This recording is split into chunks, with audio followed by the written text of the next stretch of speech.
So you guys welcome back to the channel. स्वागत है तुम सबका आवासी मांगा की एक और नई वीडियो में। तो जैसा तुम्हें पता है कि इससे पहली वाली वीडियो में हमने चैप्टर नंबर 123 तक कवर कर लिया था, तो आज की वीडियो में हम उसके आगे के चैप्टर्स को कवर करने वाले हैं। तो बिना किसी देरी के चलो वीडियो को स्टार्ट करते हैं। पर उससे पहले पिछले चैप्टर का हल्का सा रिकैप। तो लास्ट चैप्टर के अंदर हमने देखा था कि अपने आशितों ने फिगर आउट कर लिया था कि कुरेबयाशी विजन के बारे में कहना चाहता है उससे। तो आज की वीडियो की स्टार्टिंग में हम देखते हैं कि ये सब के सब रेस्टोरेंट से बाहर निकल रहे हैं, जहाँ पे ओटोमो आशितों से कहता है कि कुरेबयाशी के बात करने का तरीका बहुत ही ज्यादा अजीब था। और आगे वो ये भी बोलता है कि पूरे ग्रुप के अंदर सिर्फ आशितो ही इकलौता ऐसा बंदा था जो कुरेबयाशी से ठीक से बात कर पा रहा था। ये सुनने के बाद आशितो पुरानी बातों को याद करने लगता है, जब उसने कुरेबयाशी को बताया था कि उसके पास विजन है। आशितो सोचता है कि जब उसने ये बात बताई थी तो ऐसा लग रहा था जैसे कुरेबयाशी ये सुनकर अंदर से काफी खुश हुआ था। लेकिन तभी आनरी बीच में आती है और आशितो से पूछती है कि क्या तुम्हें सच में उसकी बात समझ में भी आई। आशितो यहाँ पे बस चुपचाप होकर सोचने लगता है। फिर ओटोमो कहता है कि कुरेबयाशी ने कम्प्लीटली राइट होने के बारे में कुछ कहा था और आशितो से पूछता है कि क्या उसे ये बात समझ में आई थी। आशितो ने एक्सप्लेन करते हुए कहता है कि दुनिया में ऐसा कोई फुल बैक नहीं है जो पिच पर सब कुछ कर सके, यानी अटैक और डिफेंस दोनों में टॉप लेवल हो। तभी यूमा वहां आता है और बात को थोड़ा और अच्छे से एक्सप्लेन करता है। यूमा बोलता है कि आज तक हिस्ट्री में ऐसा कोई स्पेशलिस्ट फुल बैक नहीं आया जो ऑफेंस और डिफेंस दोनों में एक साथ मास्टर हो, और कुरेबयाशी का मतलब वही था। दुनिया ने सुपर ऑफेंसिव फुल बैक्स देखे हैं और डिफेंसिव स्पेशलिस्ट भी देखे हैं, लेकिन एक ऐसा प्लेयर जो दोनों चीजों में कंप्लीट हो आज तक एग्जिस्ट ही नहीं करता। यूमा स्मग करते हुए आशितो से कहता है बात यह है कि कुरेबयाशी इसी चीज की तलाश में है। आशितो जोर से चिल्लाते हुए कहता है कि वो बिल्कुल सही बोल रहा है। ओटोमो चिल्लाते हुए कहता है कि यूमा को आखिरकार कुरेबयाशी की बातें समझ में कैसे आई। तब ओजिएक बोलता है कि यूमा शुरू से ही कुरेबयाशी का इंटरप्रेटर बनने में एक्सपर्ट रहा है। के बाद यूमा आशितो के एकदम करीब आ जाता है और उससे कहता है कि कुरेबयाशी को तुम्हारी ही तलाश है और शायद अपने इस विजन के साथ तुम ये चीज कर दिखाओ। और ये सुनने के बाद आशितो एकदम कॉन्फिडेंस से भर जाता है। अब सीन शिफ्ट होता है और हम देखते हैं कि ओटोमो बोल रहा होता है एस्पेरियन का सबसे बड़ा मास्टरपीस सच में वर्ड्स के मामले में काफी बेकार है। ताइरा कहता है कि कुरेबयाशी उसके विचार इतने फास्ट होते हैं कि शब्द उनका साथ ही नहीं दे पाते और वो बचपन से ऐसा ही है। फिर ताइरा मियाको की तरफ देखता है और पूछता है कि क्या वो डर गई थी। मियाको अपोलोजाइज करती है और कहती है कि कुरेबयाशी एक इनक्रेडिबल प्लेयर तो है, लेकिन ऐसा लग रहा था जैसे वो वहाँ फिजिकली मौजूद ही नहीं था।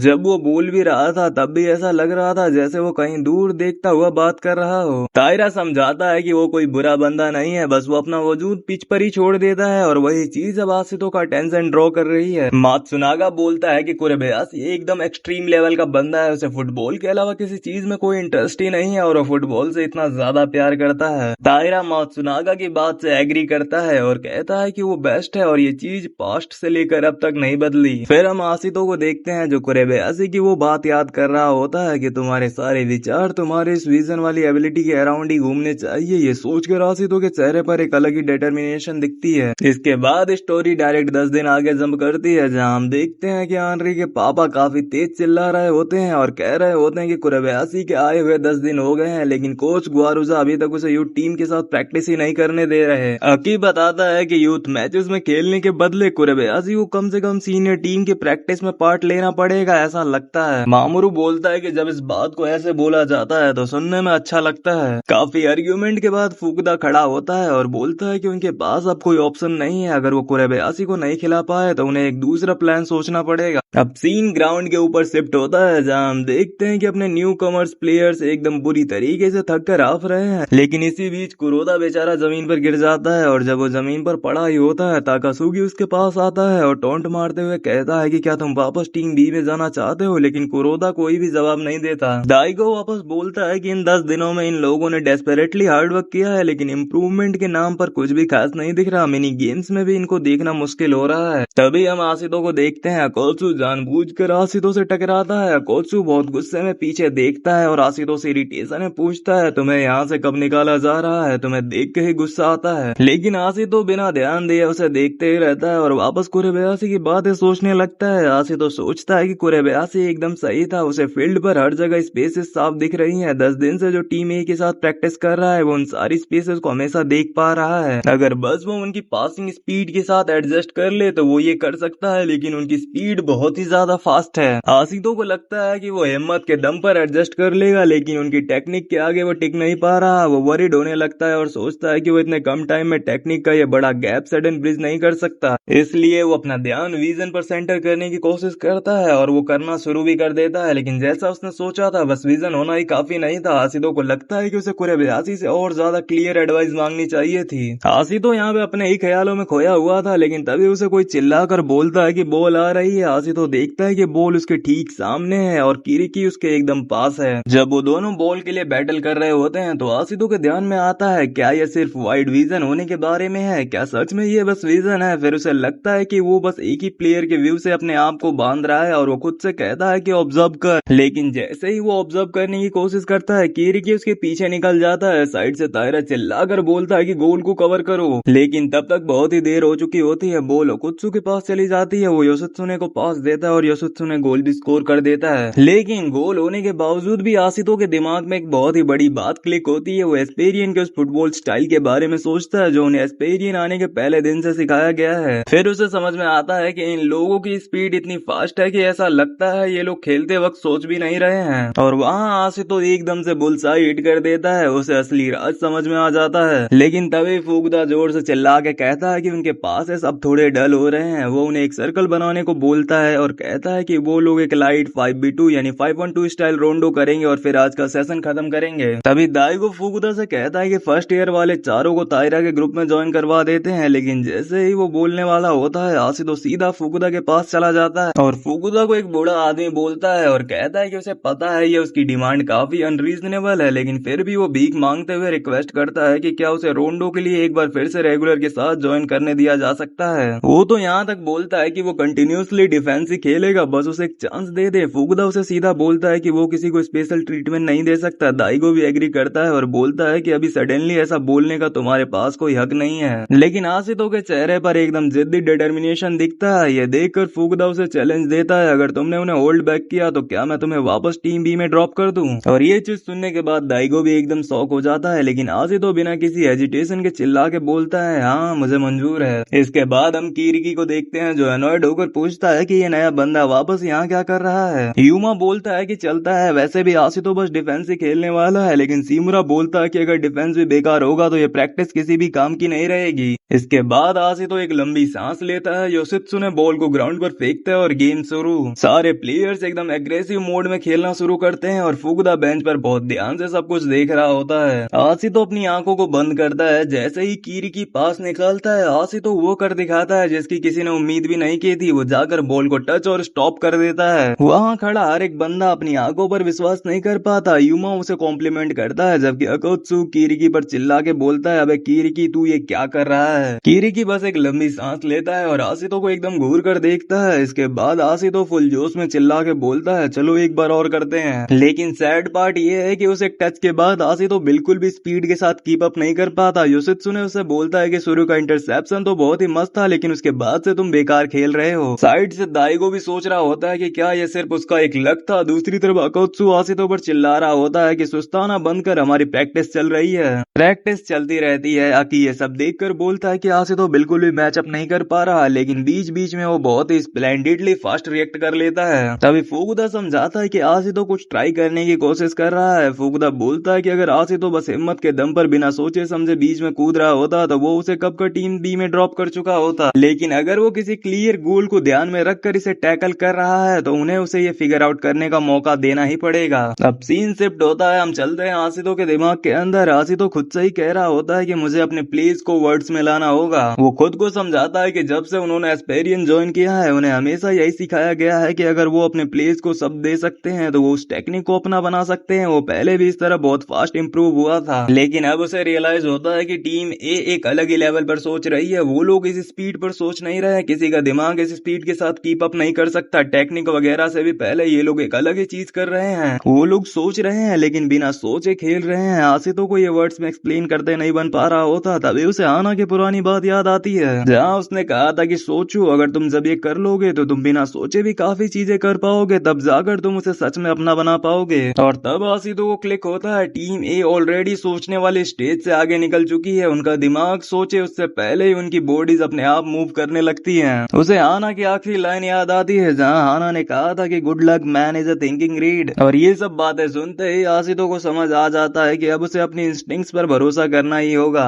वापस से गेम के ऊपर आते हैं। किरिकी बॉल पास करने ही वाला होता है तभी आसितो एकदम से कूदता है और डायरेक्टली बॉल को किरीकी के पैरों से टैकल करके हवा में उड़ा देता है। कुरोदा, ओटोमो और तोगाशी जो दूर से ये सब चीजें देख रहे होते हैं उनकी आंखें फटी की फटी रह जाती हैं, उन्हें विश्वास ही नहीं होता। बेंच से फुगदा भी उसके लिए बोलता है गुड जॉब, ये है तुम्हारा नेक्स्ट स्टेप। इसके बाद हम देखते हैं कि आसितो एग्जॉस्टेड होकर अपने मुंह पर पानी की छींटे मार रहा होता है। वो खुद से ही बोलता है कि उसने अपनी इनिशिएशन पर भरोसा किया और कंटिन्यूसली जंप इन करता रहा लेकिन 10 में से 9 बार वो फेल ही हुआ। ये कोई बड़ी बात नहीं है, उसके दिमाग में अभी भी फालतू बातें आ रही हैं। वो एनॉयड होकर बोलता है कि काफी बार उसकी गट फीलिंग गलत भी निकली। वो सोचता है कि क्या इस रास्ते पर वो सच में टीम ए में टिक पाएगा या वो सच में बड़ी मुसीबत में है। तभी रेगुलर्स उसके पास से गुजरते हैं। किरीकी उसे आवाज देता है आसितो और पूछता है कि क्या उसने उसका नाम सही लिया। आसितो बोलता है कि हाँ। किरीकी वहां से ये बोलकर निकल जाता है कि कितना अजीब नाम है। उनके जाने के बाद ओटोमो भागा भागा आता है और पूछता है कि तू कब तक मुंह धोता रहेगा, तूने बहुत बड़ा कांड कर दिया है। आसितो यहाँ पे सुपर कंफ्यूज्ड हो जाता है लेकिन बाद में हमें पता चलता है कि आसितो का नाम नेक्स्ट मैच के सबस में आ गया है। हालांकि वो स्टार्टर तो नहीं है पर वो बेंच पर तो जरूर बैठेगा, जो कि काफी ज्यादा माइंड ब्लोइंग न्यूज है। फिर हम देखते हैं कि एस्पेरियन टीम भी एकदम तबाही मचा रही है। उन्होंने ताकुजेन एफिलेट हाई स्कूल को 4-0 से बुरी तरीके से हरा दिया है। आनरी, आसितो और ओटोमो साइड से चिल्लाकर सेलिब्रेट कर रहे होते हैं। आसितो ताचिबाना को चिल्ला के बोलता है कि वो कितना ज्यादा स्ट्रॉन्ग है। ताचिबाना भाग के उनके पास जाता है और आसितो से बोलता है कि वो लोग नहीं चाहते कि कोई ये कहे कि तुम्हारे जाने के बाद टीम बी कमजोर हो गई है। वो बताता है कि हर कोई हार्ड वर्क कर रहा है और टीम बी में अपनी टॉप फॉर्म में है। आसितो और ओटोमो दोनों कहते हैं कि वो समझ रहे हैं। ताचिबाना फिर बोलता है कि तुम लोग भी मेहनत करो, खासकर आसितो। वो पूछता है कि क्या आसितो अभी प्रीमियर लीग की बेंच पर है और आसितो एक बड़ी स्माइल के साथ बोलता है कि हाँ। आसारी टोंट मारते हुए बोलता है कि तू सब इन तो होने से रहा, ये इतना आसान नहीं है। तभी ताकेशिमा ऐड करता है कि प्रीमियर लीग जापान के अंडर 18 फुटबॉल का सबसे टॉप कंपटीशन है और बस बेंच पर बैठकर देखने से भी काफी कुछ सीखने को मिलेगा।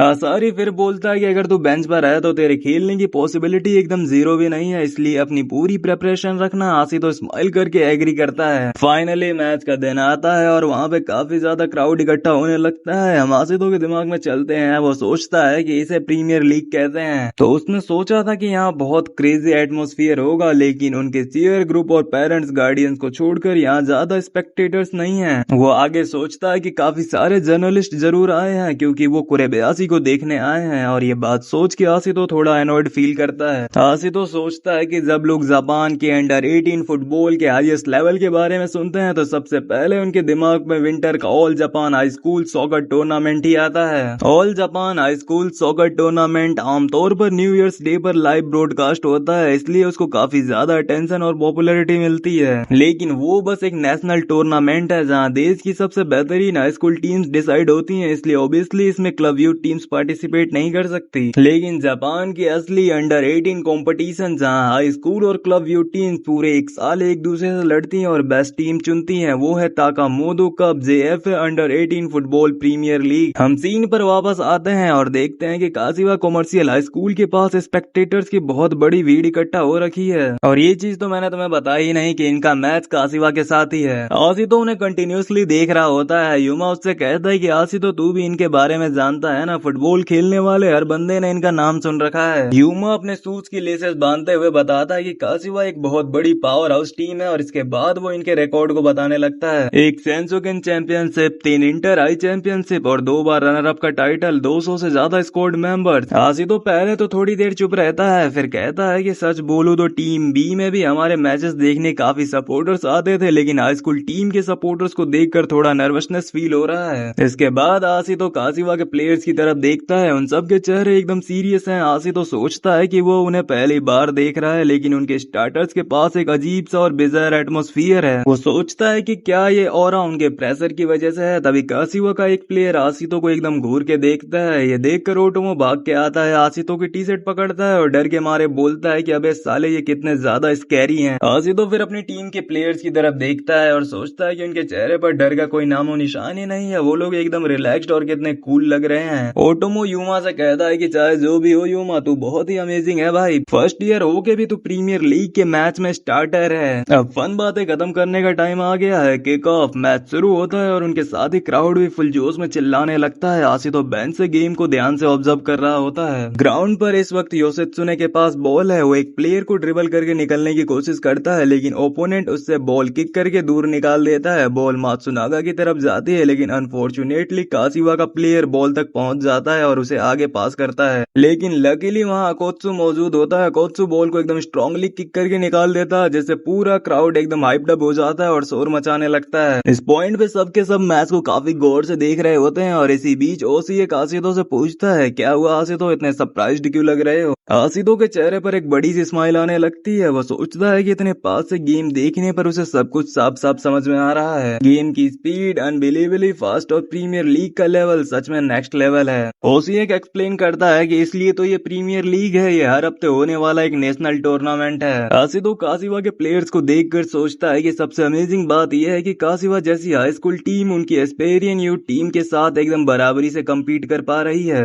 तभी सडनली काशिवा के प्लेयर्स का अजीब ऑरा एकदम क्रेजी मोड में चला जाता है। इस ऑरा से आशितो के जिस्म में एक चिलिंग सेंसेशन दौड़ पड़ती है। वो बेंच पर बैठे बैठे उस प्रेशर को फील कर सकता है। वो सोचता है कि काशिवा का ये अजीब प्रेशर आखिर है क्या। ग्राउंड पर काशिवा के प्लेयर्स कीरिकी से बॉल स्नैच कर लेते हैं। काशिवा का एक प्लेयर चिल्ला के बोलता है, बहुत सही स्पॉट पर बॉल मिली है, आगे बढ़ो, और क्राउड उन्हें गो गो बोलकर चीयर करने लगती है। काशिवा के प्लेयर्स पूरे जोश में फील्ड पर आगे बढ़ते हैं। आशितो एक्सप्लेन करता है कि काशिवा के प्लेयर्स एक ब्लैक फायर जैसे प्रेशर से घिरे हुए हैं और ये प्रेशर और कुछ नहीं बल्कि ब्लड लस्ट है। वहीं दूसरी तरफ आनरी भी सेम चीज बता रही होती है। वो एक्सप्लेन करती है कि 200 मेंबर्स की टीम में से सिर्फ 11 प्लेयर्स को चुना गया है। ये सर्वाइवल ऑफ द फिटेस्ट का रूल है। इनका कंपटीशन हमारे यूथ सिस्टम से एकदम अलग है। वो लेडी रिपोर्टर, जिसका नाम मुझे याद नहीं आ रहा, वो कहते हैं कि हाई स्कूल पावर हाउसेस के लिए प्लेयर्स के लिए 3 साल तक कंटिन्यूसली ऐसी जगह कम्पीट करना और सर्वाइव करना एक बहुत बड़ा चैलेंज होता है। आनरी बोलती है कि जो 11 प्लेयर्स फाइनली सेलेक्ट होते हैं उनके कंधों पर यूथ प्लेयर से बिल्कुल अलग लेवल का बर्डन होता है। ये उनका वही फायर प्रेशर है जो पूरी फील्ड में फैला हुआ है और हमारे प्लेयर्स इसी से लड़ रहे हैं। इसके बाद वो लेडी रिपोर्टर कहती है कि प्रीमियर लीग में ये एक ऐसा चैलेंज है जिससे आप बच नहीं सकते। और इसके बाद वो चिल्लाते हुए कहती है, वैसे ये सब छोड़ो, मैं तो यहाँ आशितो का पहला प्रीमियर गेम देखने आई थी, चाहे वो बेंच पर ही क्यों ना बैठा हो। लेकिन आखिरकार ये कुरेबयाशी बेंच पर क्यों बैठा हुआ है। वापस से मैच के ऊपर आते हैं जहाँ आशितो पूरी तरीके से मैच में खो चुका है। लेकिन तभी कैमरा कुरेबयाशी पर जाता है जो चुपचाप बेंच पर बैठा है। ऑडियंस में खड़े फैंस गुस्सा हो रहे हैं। वो सब चिल्ला रहे हैं कि अबे कुरेबयाशी स्टार्टर क्यों नहीं है, अगर वो नहीं खेल रहा तो हम यहाँ क्या करने आए हैं, क्या वो आउट ऑफ फॉर्म है या फिर इंजर्ड है। लेकिन कुरेबयाशी को इन बातों से फर्क नहीं पड़ता। वो बस चुपचाप एकदम फोकस्ड होकर गेम को देख रहा है। वहीं दूसरी तरफ काशिवा कॉमर्शियल हाई के हेड कोच सुगीउरा जूजी खड़े हैं। उनका एक प्लेयर मोचिजुकी उनके पास आता है और गुस्से में बोलता है, कोच के एस्पेरियन वाले हमें अंडर एस्टिमेट कर रहे हैं। उन्होंने सीनियर टीम से कुरेबयाशी जैसे प्लेयर को वापस बुलाया और उसे खिला तक नहीं रहे। ये तो हमारी इंसल्ट है। एक दूसरा प्लेयर उसे रोकने का ट्राई करता है, लेकिन मोचिजुकी बोलता है, अगर कोई मेरे बारे में बुरा बोले तो चलता है, लेकिन अगर कोई कोच सुगीउरा की डिसरिस्पेक्ट करेगा तो मैं नहीं सहूंगा। तभी कोच सुगीउरा उससे बोलते हैं, मोचिजुकी मैंने तुमसे हमेशा क्या कहा है। कोच उसे याद दिलाते हैं, फुटबॉल से पहले हमेशा सामने वाली टीम की रिस्पेक्ट करो, एक अच्छे और स्ट्रॉन्ग इंसान बनो, ऐसे बेकार की बातों पर गुस्सा मत हो। मोचिजुकी शर्मिंदा होकर बोलता है, यस सर। इसके बाद कोच सुगीउरा फील्ड पर अपने प्लेयर्स को एक हैंड सिग्नल देते हैं और मन में ही कहते हैं, चाहे जो भी हो, मैं चाहता हूँ कि तुम लोग कुरेबयाशी के खिलाफ खेलो। जापान यूथ फुटबॉल के सबसे बड़े मास्टरपीस के खिलाफ खेलने का मौका बस इस प्रीमियर लीग स्टेज पर ही मिल सकता है। अब सीन एस्पेरियन बेंच पर शिफ्ट होता है। कुरेबयाशी उठकर आशितो और ओसीएक के पास आता है। कुरेबयाशी बोलता है, हाई स्कूल फुटबॉल का एटमॉस्फेयर सच में बहुत स्पेशल होता है। आशितो उसकी तरफ देखता है। कुरेबयाशी आगे एक्सप्लेन करता है कि देखो, उन सभी लोगों को, वो 200 लोग एक सिंगल कोच के अंडर कम्प्लीटली यूनिफाइड हैं। ये फुटबॉल से पहले एक मिलिट्री यूनिट जैसा स्ट्रक्चर है। एक्सट्रीम लेवल पर मिलिट्री ना सही पर उस जैसा ही है। ये डिसिप्लिन और यूनिटी सिर्फ हाई स्कूल फुटबॉल में ही देखने को मिलती है। यहाँ से आगे जाने के बाद यानी कि प्रो लीग में तुम ऐसा सीन दोबारा कभी नहीं देख पाओगे।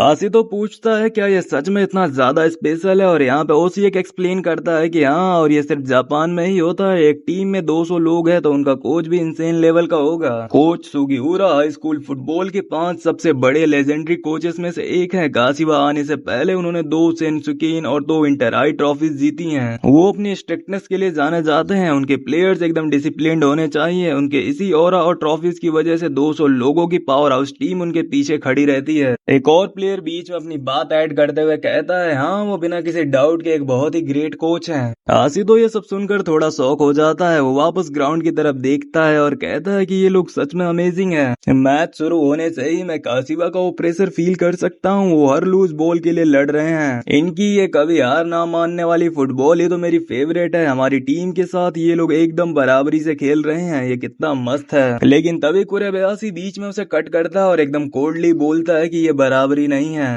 ओसिएक भी कुरेबयाशी की बात से एग्री करता है और कहता है कि हाँ, ये कोई बराबरी नहीं है। आशी तो ये सुनकर एकदम ब्लैंक हो जाता है। उसी वक्त ग्राउंड पर सीन जाता है। काशिवा का एक प्लेयर बॉल लेकर एस्पेरियन के गोल की तरफ बढ़ता है, लेकिन उसके आगे अकोत्सु खड़ा होता है। अकोत्सु एकदम काम है। वो मात्सुनागा को सिग्नल देता है कि वो लेफ्ट साइड को कवर करे। मात्सुनागा एकदम परफेक्ट टाइमिंग के साथ लेफ्ट साइड ब्लॉक कर देता है। पीछे से एस्पेरियन का गोलकीपर आकियामा यामादा को चिल्ला के बोलता है, यामादा उसे वहीं रोके रख। काशिवा के दोनों अटैकर्स जो लग रहा था कि अटैक कर रहे हैं, अब अकोत्सु और एस्पेरियन के डिफेंस के जाल में एकदम ट्रैप हो चुके हैं और विजिबली उन्हें स्ट्रगल करते हुए देख सकते हैं हम लोग। तो बेसिकली एस्पेरियन बराबरी पर नहीं खेल रही थी, वो काशिवा को इंटेंशनली अपने ट्रैप में फंसा रही थी। मैच के बीच में काशिवा के एक प्लेयर के दिमाग के अंदर का सीन दिखाया जाता है। वो बहुत ही ज्यादा शौक होकर सोच रहा होता है कि क्या ये एस्पेरियन वाले फुटबॉल साइबोर्ग्स हैं। अभी तक उन्होंने एक भी मिस्टेक नहीं की है। उनका कोई भी प्लेयर ना तो ज्यादा दूर है ना ही ज्यादा पास। ये लोग एकदम परफेक्ट जोनल डिफेंस खेल रहे हैं। दूसरी तरफ कोच सुगिउरा सोचते हैं कि भले ही पोजीशन काशिवा के पास दिख रहा है, लेकिन सच्चाई ये है कि एस्पेरियन इंटेंशनली उन्हें बॉल रखने दे रही है। तभी ग्राउंड पर मात्सुनागा बॉल स्टील करता है और किरिकी को पास देता है। किरिकी एक लंबी और ऊंची बॉल सीधा यूमा तक भेजता है। बेंच पर बैठा आशी तो ये सब देखकर बहुत खुश होता है और चिल्ला के बोलता है, सही जगह से ब्रेक थ्रू किया है, जाओ यूमा गोल करो। कोच फुकुदा भी चिल्लाकर डिफेंसिव लाइन को आगे बढ़ने को बोलता है। फुकुदा के बोलते ही एस्पेरियन के सारे प्लेयर्स एक साथ आगे की तरह स्प्रिंट लगाने लगते हैं, लेकिन भागते वक्त तायरा के चेहरे पर थोड़ी तकलीफ और कंसर्न दिखता है। काशिवा का एक और प्लेयर ये देखकर दिमाग में सोचता है, डिफेंस से अटैक ट्रांजिशन में ये लोग सच में साइबोर्ग्स है, सारे के सारे एक साथ आगे बढ़ गए। तभी काशिवा का एक और प्लेयर सोचता है कि यही उनके पास सबसे बड़ा चांस है। वो सोचता है कि एस्पेरियन काफी आगे आ चुकी है, उनका एक सेंटर बैक तो यहाँ तक आ गया है, किसी भी तरह बॉल जीतो और मुझे पास करो। एस्पेरियन का गोल एकदम खुला पड़ा है। फ्रंट पर यूमा से गोल मिस हो जाता है और बॉल काशिवा के उसी प्लेयर के पास चली जाती है, लेकिन तभी एस्पेरियन के सारे प्लेयर्स फुल स्पीड में वापस पीछे स्प्रिंट करते हैं। फिर भी काशिवा का प्लेयर अपने टीम मेंबर इनारा को पास करता है और बोलता है कि इनारा आगे बढ़ो। इनारा को बॉल मिलती है। बेंच से आशी तो देखकर सोचता है कि इनारा मैच के शुरुआत से ही काफी अच्छा ड्रिबलर रहा है। अगर उसने सामने वाले डिफेंडर को बीट कर दिया तो ये सीधा 1-on-1 चांस बन जाएगा और ये डिफेंडर होता है सीमुरा। इनारा अपने दिमाग में सीमुरा को बोलता है, आओ सीमुरा मुझ पर अटैक करो, जैसे ही तुम आगे आओगे मैं स्पेस का फायदा उठा के राइट साइड से निकल जाऊंगा, मेरी स्पीड के आगे तुम टिक नहीं पाओगे। लेकिन सीमुरा उसे एकदम अजीब तरीके से बस देखता रहता है और मूव नहीं करता, क्योंकि उसने देख लिया था कि अकोत्सु पीछे से भागता हुआ आ रहा है। अकोत्सु अपने दिमाग में सीमुरा से बोलता है कि उसके जाल में मत फंसो, बस टाइम बाय करो, जरूरत पड़े तो पीछे ड्रॉप बैक कर लो। इनारा ये देखकर एकदम शॉक हो जाता है कि सीमुरा मूव क्यों नहीं कर रहा। आशी तो सोचता है कि सिर्फ इनारा ही नहीं बल्कि पूरा क्राउड भी हेजिटेट कर गया है। क्राउड इनारा पर चिल्लाता है कि अबे कर क्या रहा है, उसे बीट कर। तभी इनारा का टीममेट उसे आवाज देता है। इनारा सोचता है कि वो आगे तो नहीं बढ़ सकता तो उसे पास कर देना चाहिए, लेकिन जैसे वो पीछे मुड़कर देखता है उसके सामने एक खौफनाक अकोत्सु खड़ा होता है। अकोत्सु एकदम से इनारा में बम्प करता है, जिससे इनारा जमीन पर गिर जाता है और अकोत्सु आराम से बॉल को किक कर दूर निकाल लेता है। आशी तो ये देखकर एकदम शॉक्ड रह जाता है। बाकी सब लोग अकोत्सु की तारीफ करते हैं, लेकिन इनारा शौक में सोचता है अकोत्सु तो काफी आगे था, ये इतनी जल्दी वापस पीछे कैसे आ गया। आशिदो के चेहरे पर एक स्माइल आ जाती है। वो सोचता है कि मिडफील्ड से पीछे तक सभी प्लेयर्स ऑलरेडी वापस अपनी पोजीशन पर आ चुके हैं। वो बोलता है कि अनबिलीवेबल, एक power house high school team के खिलाफ भी मैच को डोमिनेट करने वाली टीम एस्पेरियन ही है। लेकिन तभी सभी प्लेयर्स के चेहरे पर कंफ्यूजन दिखता है। इवन कोच फुकुदा भी परेशान लगते हैं। आंद्री बताती है कि तायरा पेन में है। हम देखते हैं कि तायरा बेचारा दर्द के मारे जमीन पर पड़ा हुआ है और आशी तो ये देखकर इंस्टेंटली खड़ा हो जाता है। इसी के साथ ये वीडियो यहीं पे खत्म होती है और आज की वीडियो में हमने कवर किया आवासी मांगा के चैप्टर नंबर 127 तक। तो मिलते हैं एक और नई वीडियो में, तब तक के लिए बाय बाय।